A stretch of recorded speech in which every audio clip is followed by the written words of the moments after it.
তোমরা আমাকে জিজ্ঞাসা করেছিলে তুলসীর মালা কণ্ঠে ধারণ করে আমরা মাছ, মাংস, পেঁয়াজ, রসুন এগুলো খেতে পারবো কিনা। তো এটা নিয়েই আমি আজকে বিস্তার আলোচনা করব।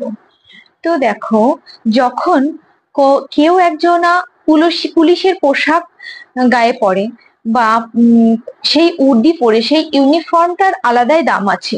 সেটা পরে রাস্তায় দাঁড়িয়ে যদি সে গুন্ডাগার্দি করে বা মাস্তানি করে, তাহলে নিশ্চয়ই ওটার সেই সঠিক মূল্যায়ন হলো না।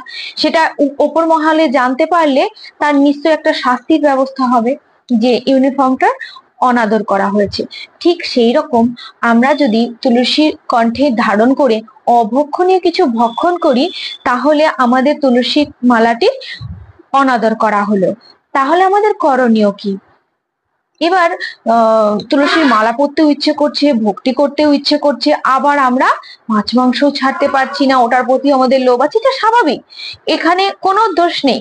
কিন্তু যেহেতু যখন আমরা তুলসীর মালাটি পরছি আর পরার পরে যখন আমরা কিছু কোনো খাদ্য গ্রহণ করছি আর আমাদের কণ্ঠের দ্বারা সেটা উদরে পৌঁছচ্ছে, তাহলে কণ্ঠে আছে তুলসীর মালা, তাহলে সেটা প্রসাদ হয়ে আমাদের উদরে পৌঁছচ্ছে। তাহলে সেটাকে আমাদের কি করতে হবে? অবশ্যই চেষ্টা করতে হবে যে কিভাবে আমরা সংযত। এবার ধরুন ওটাকে আপনি ছাড়তে পারছেন না, তাহলে এভাবে চেষ্টা করে দেখতে পারেন। প্রথমে হয়তো সপ্তাহে একদিন খাওয়া বন্ধ করলেন, তারপরে 2 সপ্তাহ পর 2 দিন খাওয়া বন্ধ করলেন, সপ্তাহে 2 দিন, তারপরে হয়তো সপ্তাহে 3 দিন। এইভাবে ক্রমে ক্রমে আপনি কমাতে পারেন। আর একটা জিনিস, ভগবানকে কেউ যদি ভাবে আমি আস্বাদন করব, ভগবানকে জানবো, ভগবান তার যে ইচ্ছা তার থেকে 3 গুণ ইচ্ছা ভগবানের বেড়ে যায়, আর ভগবান তাকে কৃপা করবেই নিশ্চিত, এটা গ্যারান্টি। তো সেই জন্য আপনারা একবার চেষ্টা করে দেখতে পারেন। আর ভালো কিছু পেতে গেলে একটু স্যাক্রিফাইস করতেই হবে। আর মাছ মাংস খেয়ে যে তৃপ্তি, যে আনন্দ, তার অনেক গুণ আনন্দ এই ভজনে, ভক্তি জীবনে, ঈশ্বরের সাধনায় একবার মানব জীবনে চেষ্টা করে দেখতে পারেন।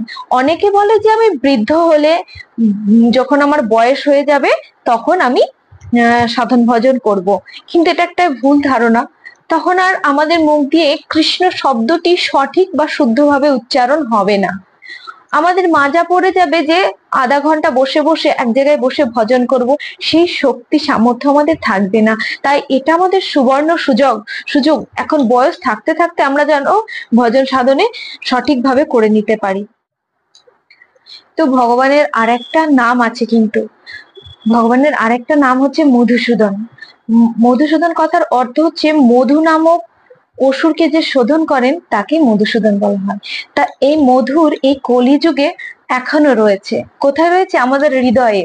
তো এই মধুকে শোধন করতে গেলে আগে নিজেকে সমর্পণ করতে হবে ভগবানের কাছে, যে হে ঈশ্বর, হে গিরিধারী, তুমি আমার হৃদয়ে প্রবেশ করো, প্রবেশ করে আমার হৃদয়ের মধ্যে যে বিক্ষিপ্ত, অসন্তুষ্ট, অশান্ত যে অসুরটি আছে তাকে তুমি শোধন করো, করে ও আমাকে পবিত্র করো, তোমার সেবার যোগ্য করে তোলো। তো নিজেকে আগে শান্ত তৈরি করতে হবে। আর শান্ত না তৈরি করলে আমাদের কখনোই ভজন সম্ভব নয়। কেননা বিক্ষিপ্ত জলের মধ্যে যেমন কোনো কিছু ছটা পড়লে সেটা ভালো বোঝা যায় না, এলোমেলো মনে হয়, ঠিক সেরকম আমাদের হৃদয়ের মধ্যেও হৃদয়টাকে যদি শান্ত করি তখন আমরা সবটাই পরিষ্কার আর স্বচ্ছভাবে বুঝতে পারবো। তা আমাদের এই জীবনটা আমাদের ঈশ্বর আমাদের দান করেছে, তা আমাদের কি উচিত নয় আমাদের ঈশ্বরের নিত্য দাস হয়ে থাকার? তো যাই হোক, আজকে আমার এতটুকুই আপনাদের সঙ্গে আলোচনা করা ছিল। যদি ভালো লেগে থাকে আপনারা জানাবেন, নেক্সট দিন আমি আরো কিছু নিয়ে আসবো। হরে কৃষ্ণ।